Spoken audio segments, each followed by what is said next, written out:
कंपनियां हैं, ये सत्य है। रांची जाएंगे तो एचईसी से, हिंडाल्को से, ये वास्तविकता है कि जमीन उन्होंने हमारा लिया, लेकिन नियोजन उन्होंने प्रदेश के लोगों को दिया, और जमीन भी अब सहूलियत से कहाँ ले रहे हैं।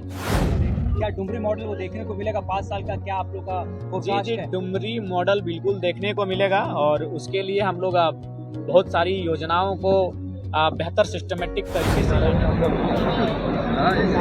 हो गया। हाँ, सवाल करिए, सवाल पहले करिए। बस दादा, सही किस तरह आज पहुंचे, क्या कुछ कहेंगे मीडिया के माध्यम से? देखिए, सबसे पहले खरसवां गोलीकांड 1 जनवरी 1948 को शहीद हुए तमाम शहीदों को श्रद्धांजलि अर्पित करते हैं, और कहना यही चाहेंगे कि 1948 में ही गोलीकांड नहीं हुआ था झारखंड राज्य में। हमें लगता है कि वो गोलीकांड 2024 में भी हो रहा है, बस थोड़ा सा पैटर्न बदला है। 48 में सामूहिक गोलीकांड हुआ था, 50,000 लोगों को गोलियां चलाई गई थी। आज कहीं 50 लोगों पे लाठियां बरसाई जाती है, कहीं 5, और मामला वही है। खरसवां गोलीकांड को अगर समझना चाहते हैं तो हमें उस समय की परिस्थितियों को समझना होगा कि उस समय खरसवां के आदिवासी मूलवासी अपनी ज़मीन को उड़ीसा में मिलाने देने के पक्ष में नहीं थे, क्योंकि उनसे उनकी ज़मीनों और भाषा को कहीं ना कहीं छेड़छाड़ होता। तो आज भी ज़मीन की लड़ाई झारखंड वासी आज भी लड़ रहे हैं। आज भी जो तमाम उद्योग घराने हैं, तमाम जो खनन के क्षेत्र में कार्य करने वाली कंपनियां हैं, उद्योग स्थापित करने वाली कंपनियां हैं, वो लड़ाई हम आज भी लड़ रहे हैं। बस फ़र्क है कि उस समय गोलियों से हमें मारा जाता था, अब कानून के दांव पेच से मारा जाता है, या प्रशासन की झूठे एफआईआरों से हमें मारा जाता है। परिस्थितियाँ आज भी वही हैं। अब आप कहेंगे कि आप उद्योग के खिलाफ हैं क्या? तो जी नहीं, उद्योग के खिलाफ कोई नहीं है। हमने जो कपड़ा पहना है वो उद्योग के कारण है, हमारे हाथ में जो मोबाइल है वो किसी न किसी कल कारखाना में तैयार हुआ है।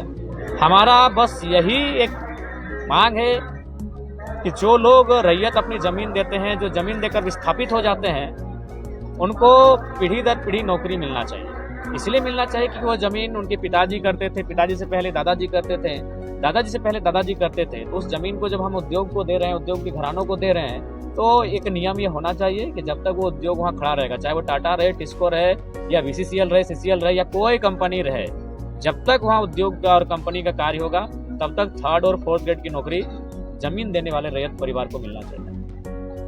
जो खरसवां गोलीकांड हुआ, इस गोलीकांड के जो शहीद हुए, जो सपनों का झारखंड सोचा गया था, वो कहाँ तक हद तक? नहीं, बिल्कुल नहीं। हमें लगता है 1% भी अगर पूरा हुआ हो तो खरसवां गोलीकांड बिल्कुल वो सपना आज भी अधूरा है।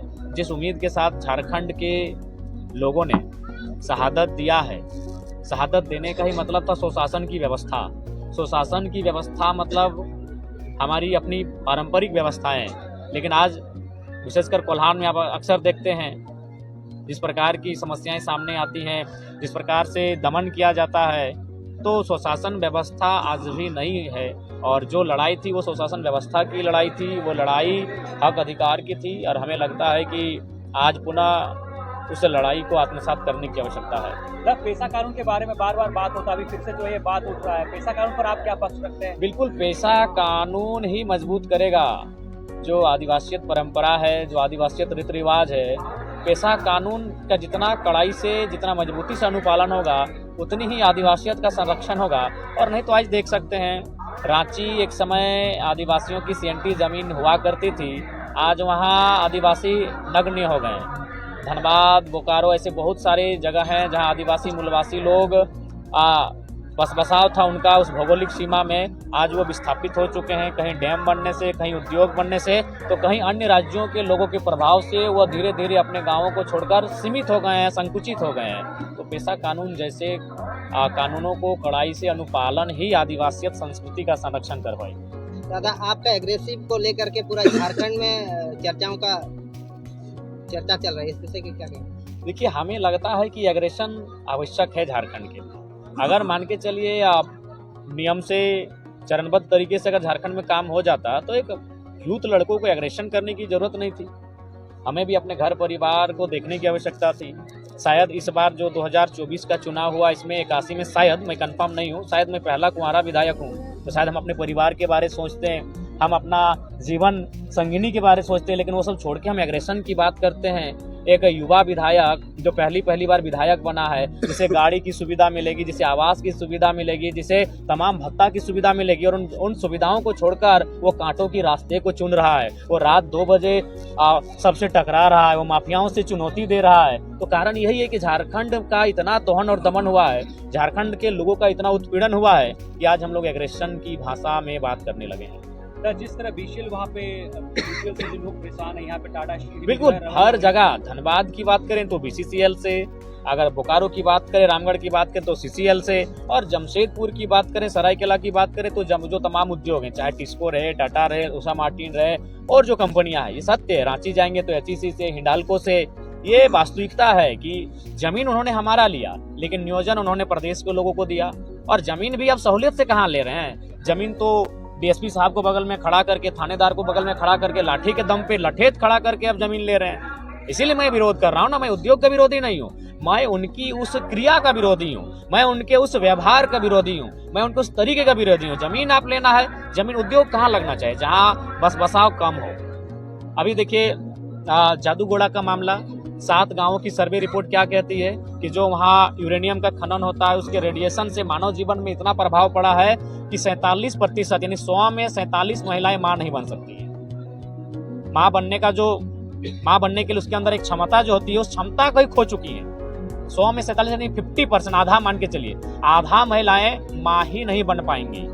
और एक महिला जो मां बनी थी, कोई आदिवासी महिला है, नाम उसका एग्जैक्ट याद नहीं आ रहा, 6 बच्चे उसका मुर्दा पैदा हुए। तो मेरा कहना है कि उद्योग कहाँ लगे, उद्योग वहां लगे जहां मानव जीवन प्रभावित ना हो, जहां पर्यावरण प्रभावित ना हो, जहां वन्य जीव प्रभावित ना हो। उद्योग किसी लगाए ना, किसी बंजर भूमि में लगाइए। मानव जीवन को प्रभावित करके, पर्यावरण को प्रभावित करके कौन सा मुनाफा आप कमाएंगे, कौन सा इसीलिए उद्योग का कोई विरोधी नहीं है, उनका जो व्यवहार है झारखंडियों के साथ, उस व्यवहार का विरोधी है।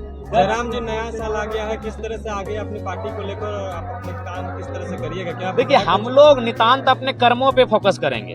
अगर हमारा कर्म सार्थक रहेगा तो लोग जुड़ेंगे। हम लोग वो ये कैंप माने बाकी लोग राजनीतिक पार्टियों की तरह जिस प्रकार लोग जोड़ते हैं, उस व्यवहार से हम लोग नहीं जोड़ेंगे। हम अपना कर्म पे केंद्रित करेंगे। ब्लॉक का मामला रहेगा, हम लोग ब्लॉक में आवाज बुलंद करेंगे। जिला का मामला रहेगा, हम लोग जिला में आवाज बुलंद करेंगे। विस्थापन का मामला रहेगा, हम लोग विस्थापन पे बात करेंगे। और लोगों को यदि लगेगा कि हमारी लड़ाई सार्थक है, हमसे जुड़ेंगे, नहीं लगेगा नहीं जुड़ेंगे।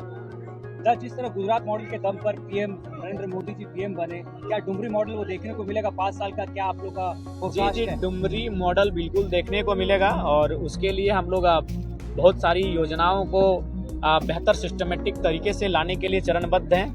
और बिल्कुल डुमरी मॉडल को हम लोग आने वाले 5 सालों में झारखंड में एक एग्जाम्पल के तौर पे प्रस्तुत करेंगे। जयराम जी, डेट बदल जा रहा है, कैलेंडर बदल जा रहा है, लेकिन रोजगार की मुद्दा वही है, स्टूडेंट वही सड़कों पे हैं अभी भी। क्या कहिएगा इसको लेकर? नया साल में कुछ संदेश देंगे छात्रों को लेकर, कुछ करिएगा? देखिए, हम तो स्पष्ट कहेंगे, राज्य सरकार को आपके माध्यम से संदेश देंगे कि जब तक खतियान के आधार पे स्थानीय नीति, स्थानीयता के आधार पे नियोजन नीति और पिछड़ों के आरक्षण में संशोधन, जब तक इन विषयों को इम्प्लीमेंट नहीं करती है, और अगर कोई नियोजन लेती है तो उसमें क्या होगा कि झारखंडियों के साथ सरासर अन्याय होगा। तो इसलिए राज्य सरकार को हम आपके माध्यम से खरसवां की इस पावन धरती से, खरसवां की इस ऐतिहासिक धरती से संदेश देंगे, बिना स्थानीयता के कोई भी नियोजन ना लें। अगर बिना स्थानीयता के आप नियोजन लेंगे तो वहाँ झारखंड के लोग कम और गैर झारखंड के लोग ज्यादा भरे हुए दिखेंगे। पैसे के लोभ से जिस तरह इस बार सत्ता बना, 2100 रुपया गोगो की बात हुई, मैया सम्मान की बात हुई, और कहीं ना कहीं ये कन्वर्ट भी हुआ वोटों में। तो ये 5 साल में क्या देखते हैं कि लोग वही 2500 या 3000 में सीमित रह जाएंगे, या फिर अपने इच्छाएं को? देखिए, अब वास्तविकता यही है। एक हिटलर ने एक उदाहरण दिया था एक मुर्गे का, उस मुर्गे के सारे पंखों को नोचकर उसे टकला कर दिया था, और फिर मुर्गे को कुछ दूरी पे रख दिया और 3-4 दाना देने लगा। वो मुर्गा स्वतः उसके चरणों में आके बैठ गया। तो हिटलर ने संसद में फिर कहा कि जनता का इसी तरह हस्त्र बना के रखना चाहिए, उन्हें पूरे 5 साल मुद्दों से भटका के रखना चाहिए, और अंतिम समय कुछ दाने उन्हें चुगाना चाहिए। तो वही हाल होता है, क्योंकि झारखंड की जनता को इतना निचोड़ा गया है कि उन्हें जिंदा रहना ही विकास समझ में आता है। देखिए, मैं पुनः कहूंगा, मैया सम्मान, अगर नारी सम्मान की बात है तो अच्छी बात है। मैं आज फिर तर्क दूंगा, 45 से 50 वर्ष की जो महिलाएं हैं, उससे ऊपर जो है, उनको आप ये सम्मान दें। लेकिन अगर आप 18-20 साल की बालिकाओं को सम्मान देते हैं तो उस मेहनत के साथ 2000 रुपये जो कमा रहे हैं, उनको एक धक्का लगेगा। आप किसी को फ्री में अगर 2000-2500 रुपये देते हैं और जो लोग अपना हाड़तोड़ मेहनत के साथ जो युवा 2000-2500 रुपये दिन मैंने महीना का कमा पाते हैं, उनकी मानसिकता को डैमेज करेंगे। ठीक है, थैंक यू।